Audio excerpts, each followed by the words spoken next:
Watson? Yes? Watch.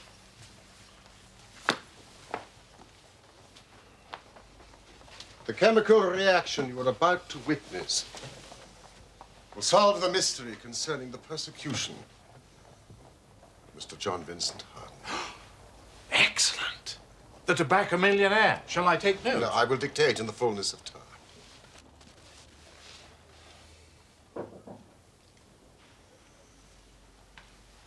There's a young lady wishes to see you, Mr. Holmes. This is not a convenient moment. She's very well spoken, a genuine lady. No doubt. And persistent, too. Mrs. Hudson, I too am extremely persistent, especially when I'm working. It is a matter of great urgency, Mr. Holmes, or I would not be troubling you on a Saturday evening. Well, perhaps you could delay your chemical reaction, Holmes. Very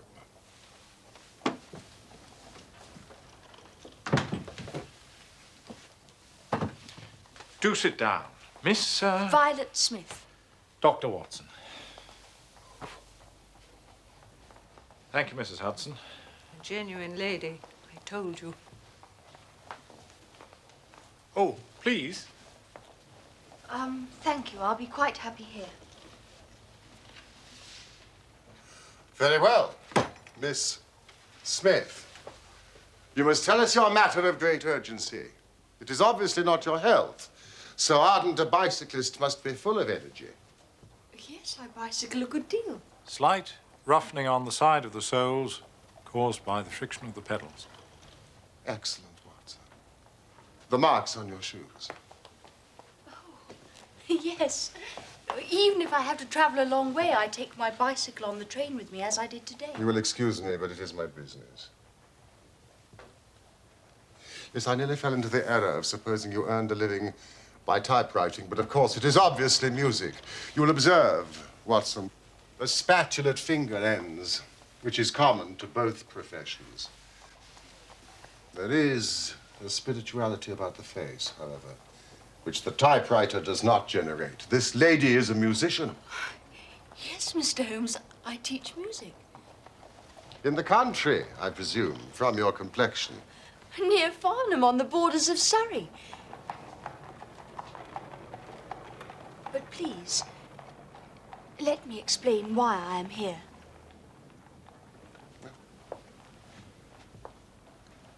I am an only child, and my father died some years ago. His name and profession? James Smith. He conducted the orchestra at the Old Imperial Theatre. Ah, the Old Imperial, Holmes. Yeah. Please continue. My mother and I were left without a relation in the world, except for one uncle, Ralph Smith, who went to Africa 15 years ago. And we have not had a word from him since, despite our Christmas cards and photographs. Mr. Holmes, I have to tell you that... I think you wish to tell me that you and your mother are very poor, notwithstanding your obvious grace, dignity, and talent. We were very poor. Ah.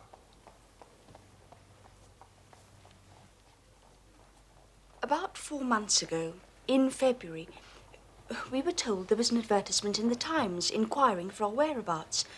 You can imagine how excited we were, for we thought that someone had left us a fortune. I went at once to the lawyers whose name was given in the paper.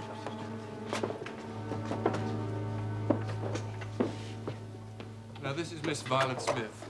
The solicitor introduced me to 2 men, a Mr. Carruthers and a Mr. Woodley. They were on a visit from South Africa.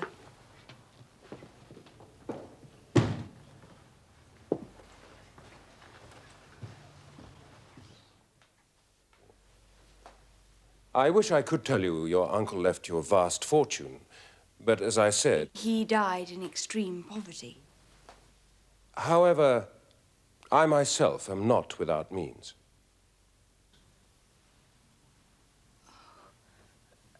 My mother and I never sought charity. No, nor do I offer it. Please.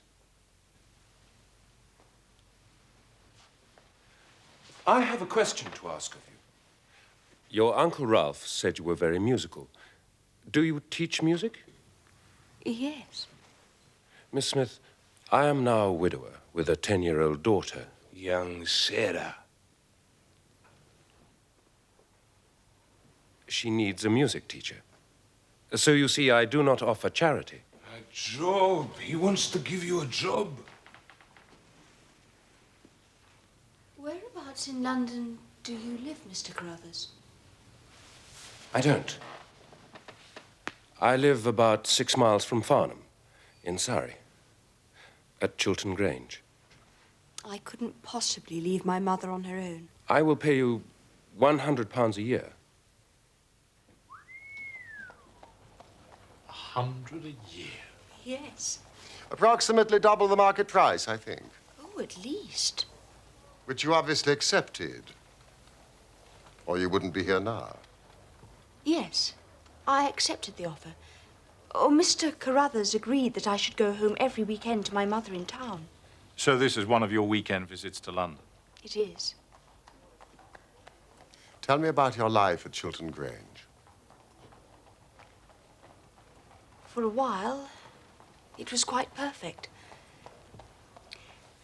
Every Monday morning, I would take the train to Farnham and then bicycle from the station to the house.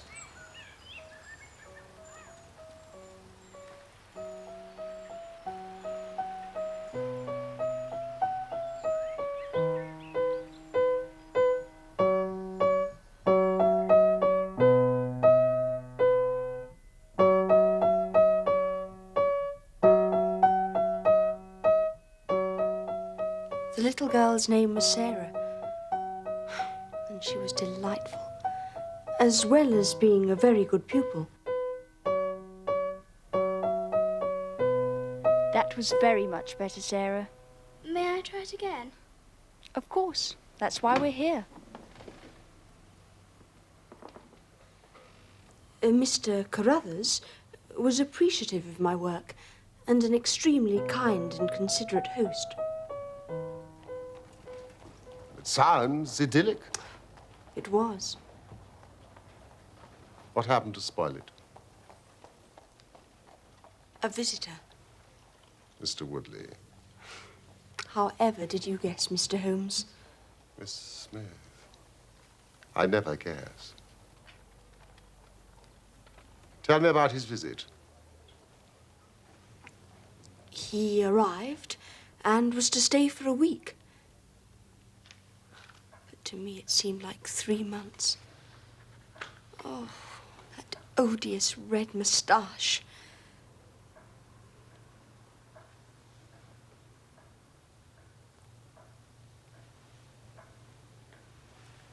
One evening, after dinner, Mr. Carruthers had to leave us for a minute to see somebody at the door. A gentleman to see you, sir.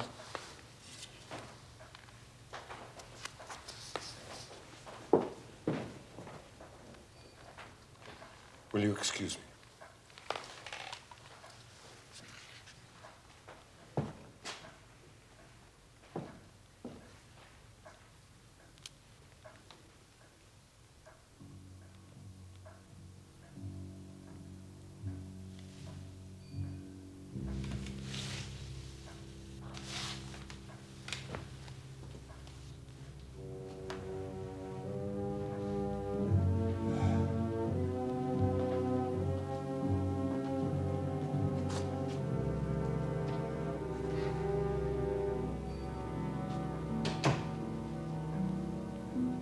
That's better. Better? In what way? Better to get the old folk out of the way. I don't regard Mr. Carruthers as old. Oh, yes, but he isn't young. Like us. I do wish you wouldn't blow smoke in my face, Mr. Woodley. Oh, I don't believe that for a moment. What don't you believe? When women say they wish you wouldn't do something, it generally means the exact opposite. I mean precisely what I say. Mr. Woodley, will you please leave me alone? No. To tell you the truth, I won't leave you alone.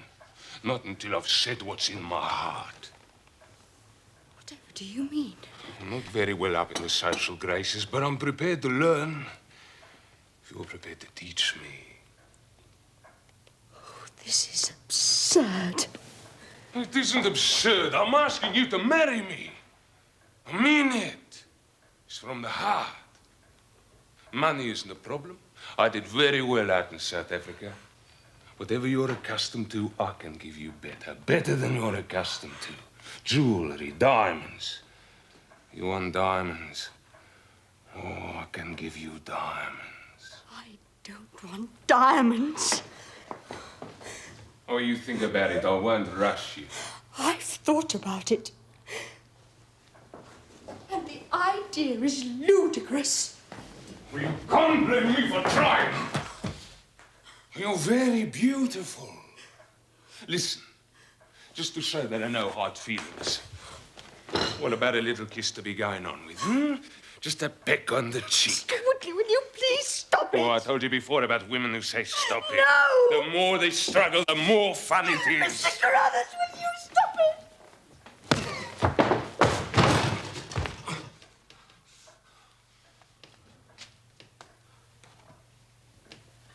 Get out of this house! All right. I'm going. I'm not interested in old men. In old maids.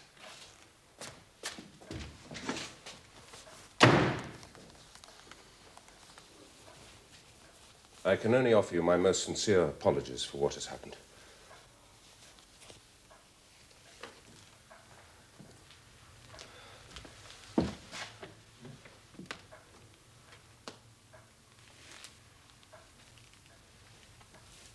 If I give you my assurance that it will not happen again, for my daughter's sake, will you stay?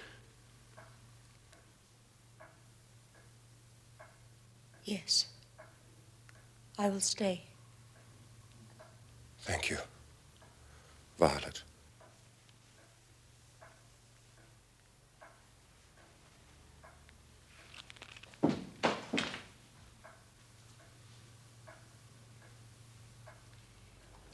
Mr. Woodley left the house, and I have not seen him since. The blackguard.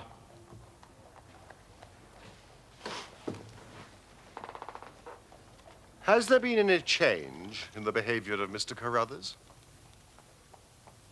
No. He continues to be polite and considerate and courteous. Now, Miss Smith, please continue. Yes. There is something else. Oh, it may be a mere fancy of mine, but it seems to me that Mr. Carruthers shows a great deal of interest in me. Oh, he has never said anything. He is a perfect gentleman. But a girl always knows. So I believe. And I assume that these feelings that you sense from Mr. Carruthers are not reciprocated? He is a kind and generous employer, but I am already engaged. Oh, the name of this very fortunate young man is? Cyril Morton. He's an electrical engineer with the Midland Electric Company in Coventry. We're to be married at the end of the summer. We wish you joy. Thank you. Yet I am puzzled as to why you have chosen to consult me. It is an intriguing story, to be sure. But I sense you are frightened and do not understand why. You seem well capable of protecting yourself. Please. Help me, Mr. Holmes. What is it? I am being followed. Followed? By whom? A cyclist. Every Saturday morning, I bicycle from the house to Farnham Station to catch the 12:22 to town. There is one very quiet and lonely stretch of road that lies between Charlington Heath on the one hand and the woods of Charlington Hall on the other. 2 weeks ago today, I was passing this place when I chanced to look back and saw a man, also on a bicycle. The following Monday, when I returned, he was there again. I see. And again last Saturday. And again last Monday. Have you mentioned this to your employer? Yes. Mr. Carruthers was very concerned and has ordered a horse and trap so that in future I should not travel unaccompanied. But they've not yet arrived. And this morning? He was following me again.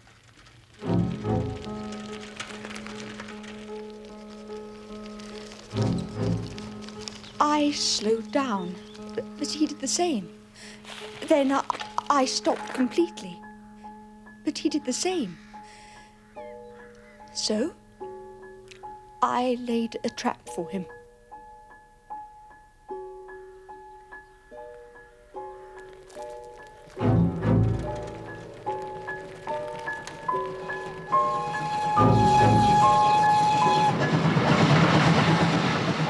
There is a sharp turning of the road, and I pedalled very quickly towards this and then stopped and waited.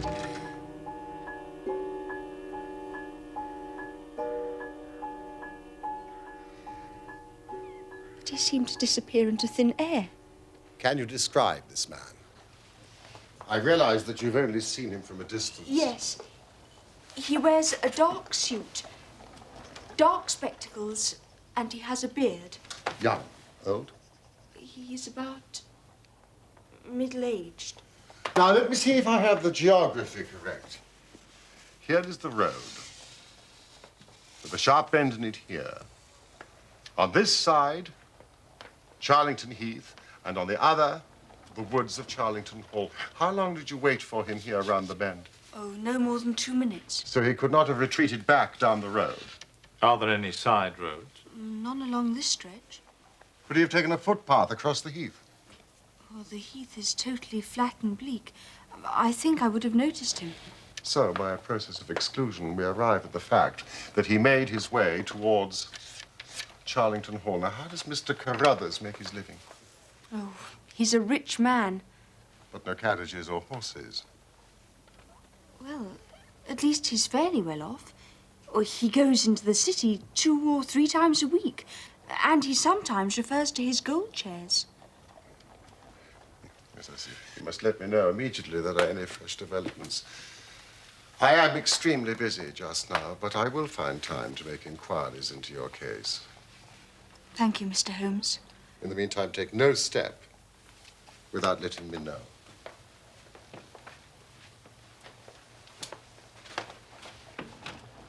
I'm sure we shall have nothing but good news for you. I do hope so, Dr. Watson.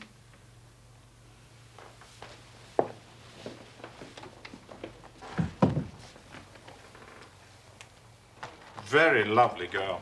Yeah. And it is part of the settled order of nature that such a girl should have followers, but for choice, not on bicycles in lonely country roads.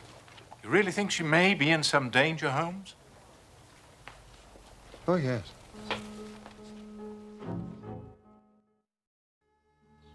On the following Monday, Holmes found that he had business which detained him in London. So he dispatched me on the early train to Farnham that I might observe Miss Smith's passage past Charlington Hall. The setting was just as she had described, heavily wooded on the side bordering the hall and utterly exposed on the other. I selected the only available cover and waited.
Watson, you have wasted your time. I thought I did rather well. No, your hiding place was ill-chosen. You should have been in the bracken on the other side of the road.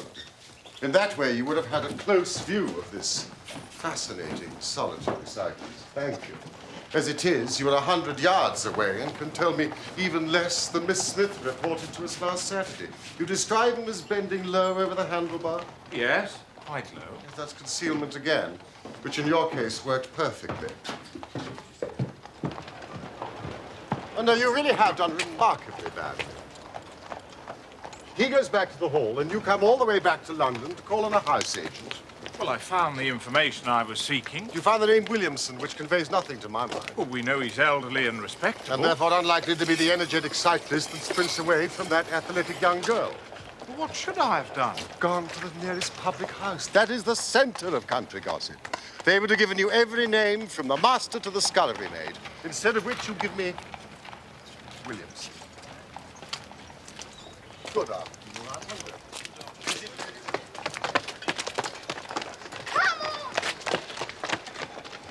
So, what have we gained by your expedition?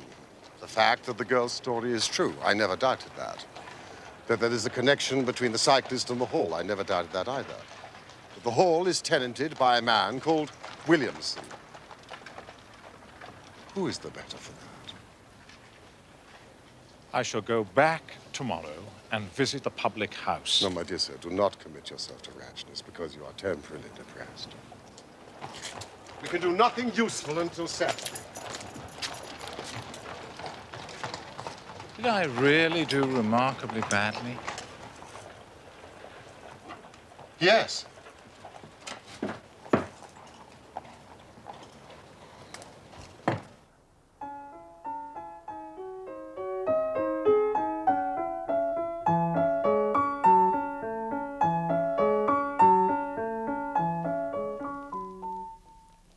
Very beautiful. Thank you, Mr. Crothers. It is a new piece. I need to practice it more. No, I don't mean the music. Violet, I have a question to ask you.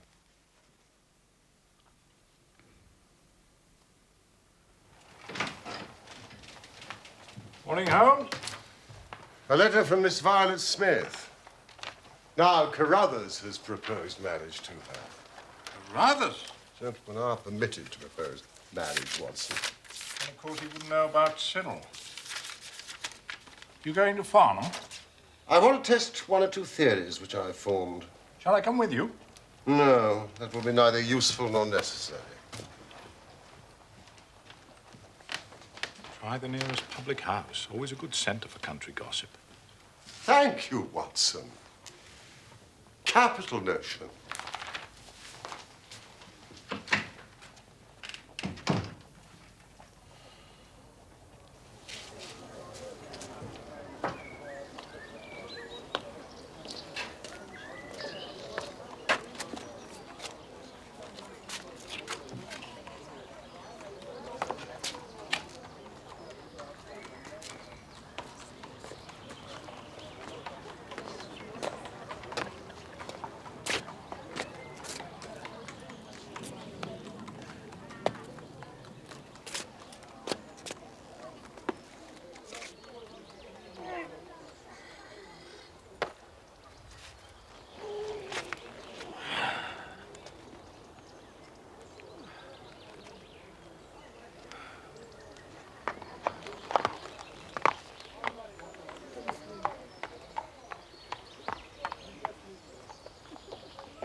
Good afternoon, landlord.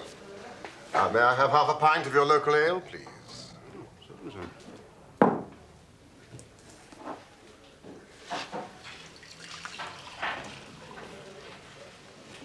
Here we are. Thank you. You may keep the change.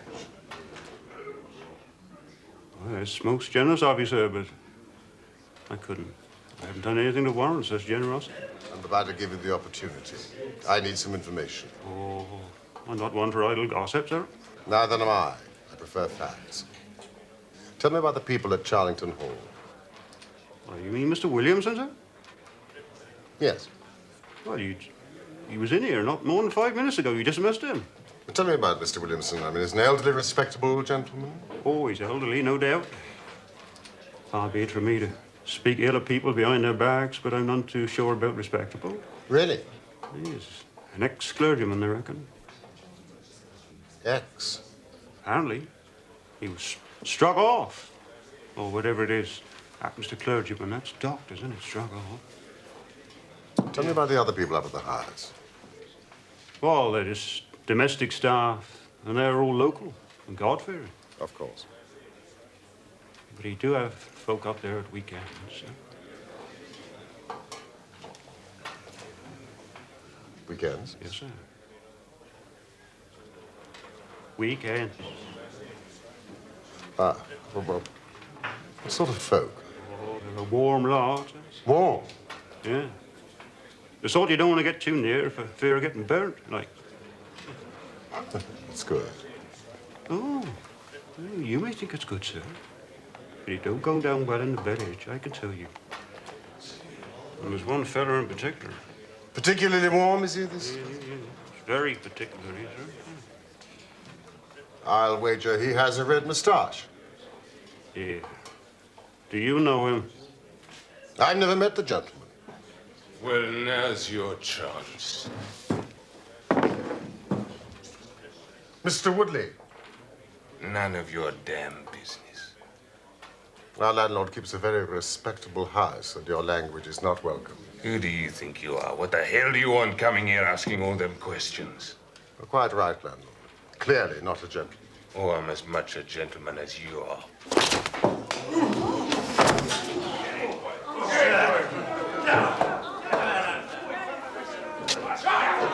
Everybody here will bear witness to the fact that I am acting in self-defense.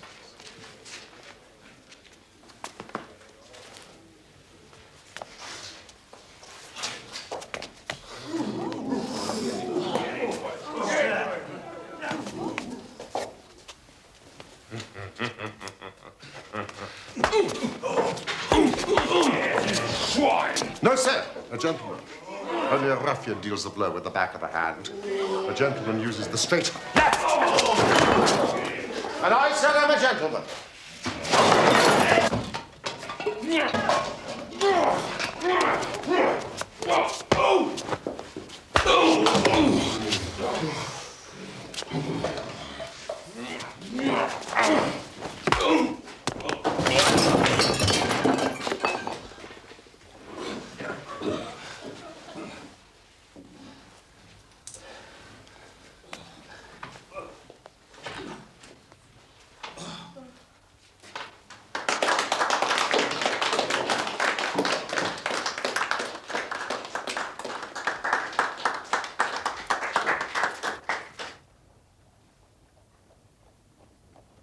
It was absolutely delicious, Watson. So I see. A straight left against a slogging ruffian. I emerged, as you see. And the slogging ruffian? Mr. Woodley was taken home in a cart.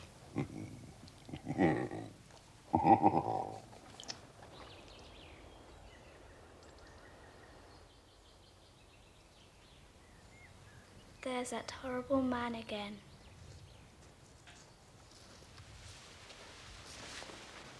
Which man?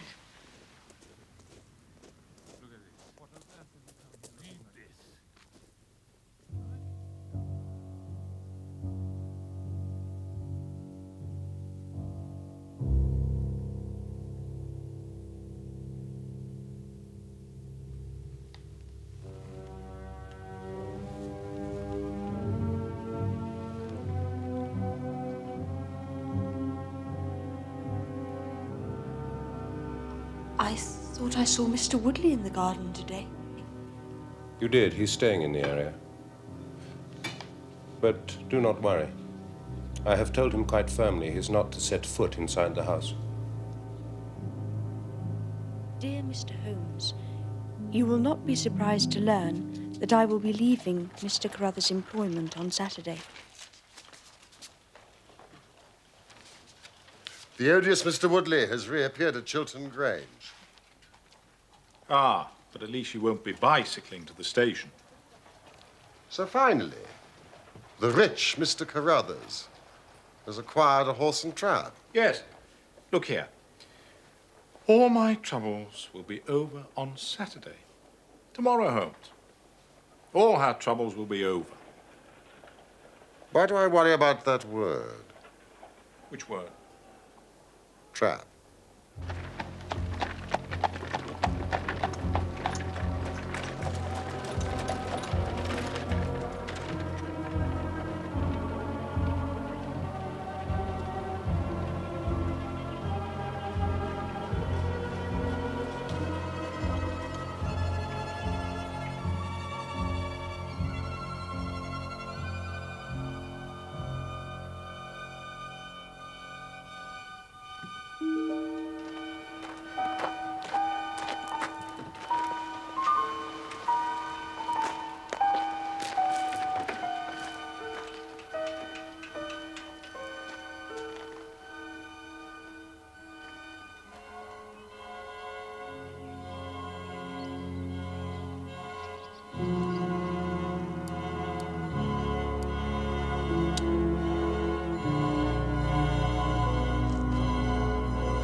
Oh, what a splendid morning, Holmes.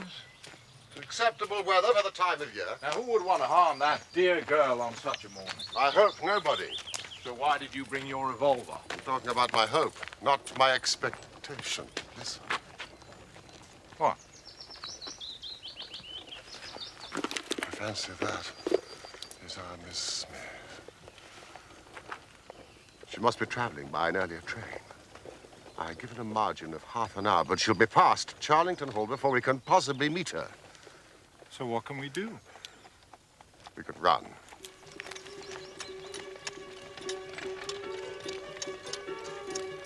Fool! I should have allowed for that earlier train!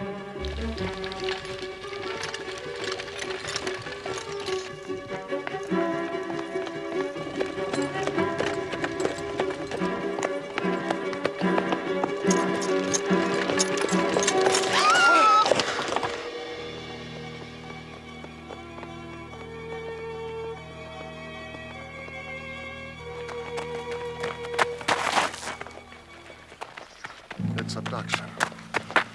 Watson, it's abduction. Murder, heaven knows what. Stop that horse.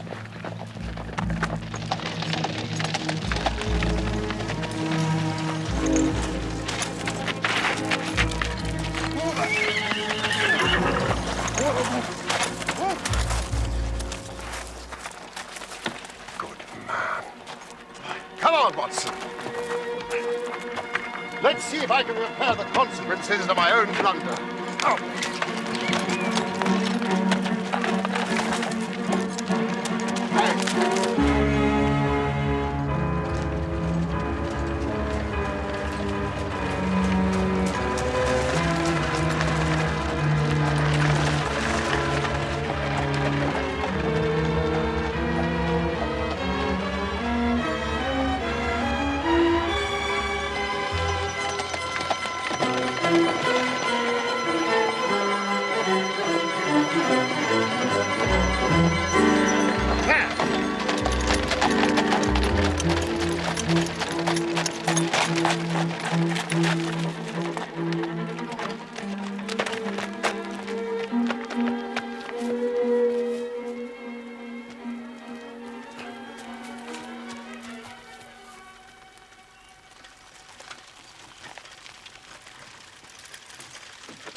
Holmes.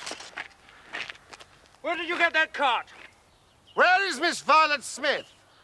That's what I'm asking you. You were in her cart. It was on the road. There was no one in it. Somebody seems to have gone through this way.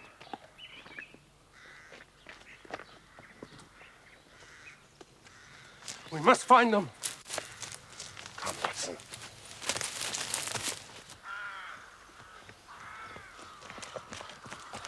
Look! Do you know who this is? That's Peter, the groom. He was taking her to the station. He's alive. Pulse is strong. Mustn't be left lying there too long. Let him lie. We can't do him any good, but we might save her from the worst fate that can befall a woman. Where are you going? The house! They didn't go to the house. They went this way to the left. Are you sure? The cowardly dogs! Too late! Watson! Too late by the living jingo!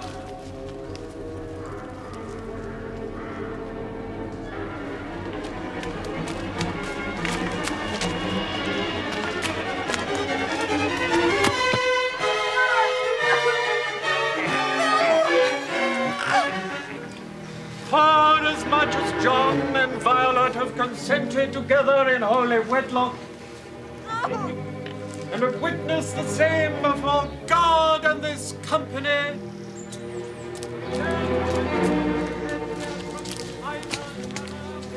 and have declared the same by the giving and receiving of a ring and the joining of hands, I pronounce that they be man and wife together. Congratulations. Thanks, old man. I'm married. Welcome to the party, gentlemen. Let me introduce you to Mrs. Woodley. Don't, Carruthers. Carruthers?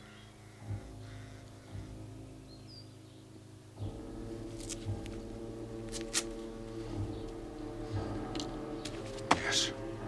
And I'll see this woman righted if I have to swing for it. You're too late. She's my wife. No. She's your widow. I told you what I'd do if you molested her. By the Lord, I'm a man of my word. When you hired me, nobody told me there'd be any of this damn nonsense. Drop that pistol. Watson, pick it up. Give me that revolver. We'll have no more violence. Who are you to be giving these orders? Sherlock Holmes. Good Lord. Here, you. Sir? Are you well enough to drive into Farnham? Yes, sir. I reckon I am. Then give this note to the superintendent of the police station. In the meantime, I must detain you all under my own personal custody.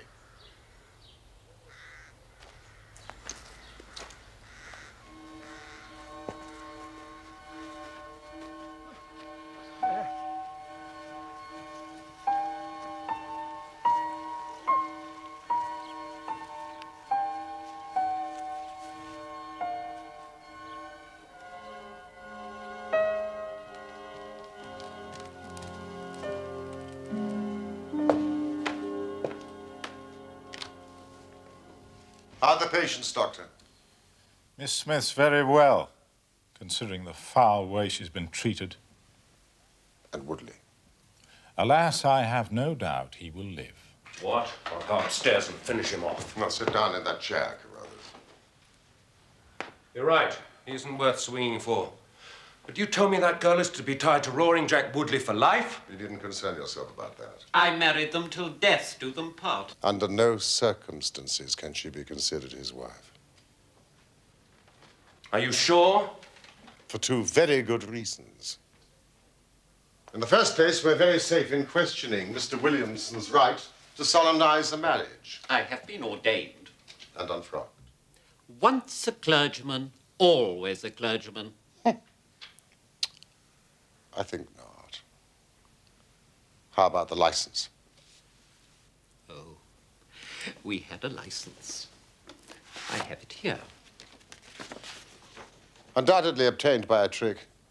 But in any case, a forced marriage is no marriage. Indeed, it is a very serious felony, as you will discover. Now, while we are waiting for the police, Mr. Carruthers, you might tell me your story. If you squeal on us, Bob Carruthers, I'll serve you as you served Jack Woodley. There's no need for you to get overexcited. The case is clear enough. Well, if it's clear enough, Why don't you tell us? Very well. Mr. Carruthers will have to fill in a few details for my private curiosity, but I am happy to do the talking. In the first place, the three of you came across from South Africa. Wrong. I've never even been in South Africa. It's true. Woodley acquired this creature after our return. Very well. You and Woodley had known Ralph Smith in South Africa. You had reason to believe that he would not live long. And you found out that his niece would inherit his fortune. How's that? But you told the girl her uncle died in poverty. Whereas he was still alive, admittedly only just. And a wealthy man, who I suspect had made no will. Ralph Smith could neither read nor write. So, you and Woodley came over here and hunted up the girl, knowing she was the next of kin, and that you would share the plunder. I was due a share for services rendered. And Carruthers, you made the mistake of falling in love with her. The first time that ever I knew what love was, Mr. Holmes. Why didn't you tell her of the danger she was in?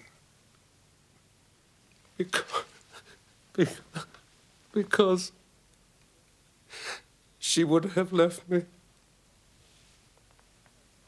And I couldn't bear to face that.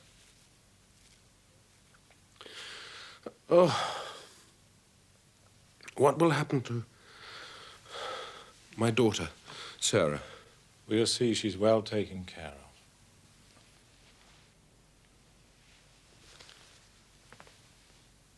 You see, even if she couldn't love me, it meant a great deal to see her about the house and hear the sound of her voice. You may call it love, Mr. Carruthers. I should call it selfishness. Maybe the two things go together. But I tried to protect her. I never once let her go past this house where I knew those rascals were lurking without following her on my bicycle to see she came to no harm. I kept my distance and wore that beard so she should not recognize me. Then I presume the cable arrived. Cable? What cable?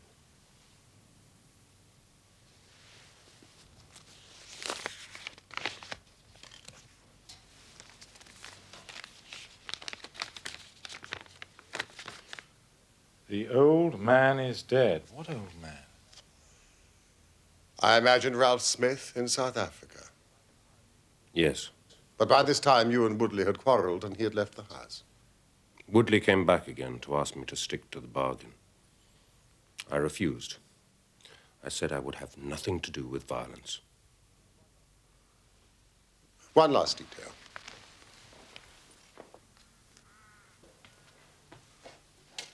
Why was Woodley chosen as the prospective husband? I'm ashamed to say it.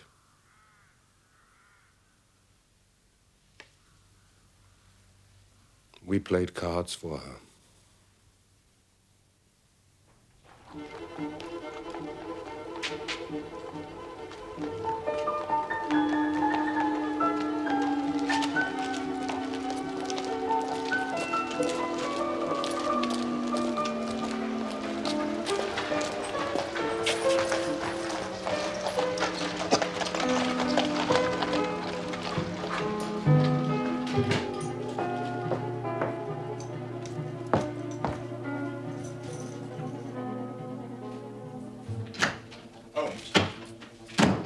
Results of the trial.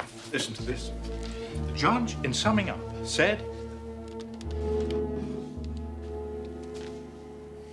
Holmes. Watson, may I be permitted an educated guess? Go on, then. I would expect Woodley to get 10 years, Williamson 7 years, and Carruthers, in view of the eloquent speech I made on his behalf at the trial, probably 6 months. That is exactly right. Well, I have certain advantages, Watson. Largely the fact that I sent out for the early edition. An undoubted advantage.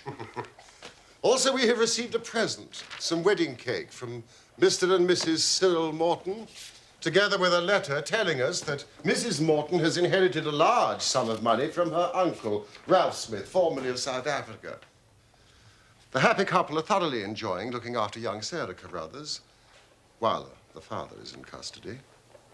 Her piano playing is improving, and she wants to take up bicycling. A splendid day all round, wouldn't you say? There is more splendor yet to come. More splendor? What do you mean? Watch carefully. Oh, I remember. The chemical reaction that will solve the mystery concerning the persecution of Mr. John Vincent Harden. Precisely. I've spent the entire week in the Imperial Science Museum, and I think this is the answer.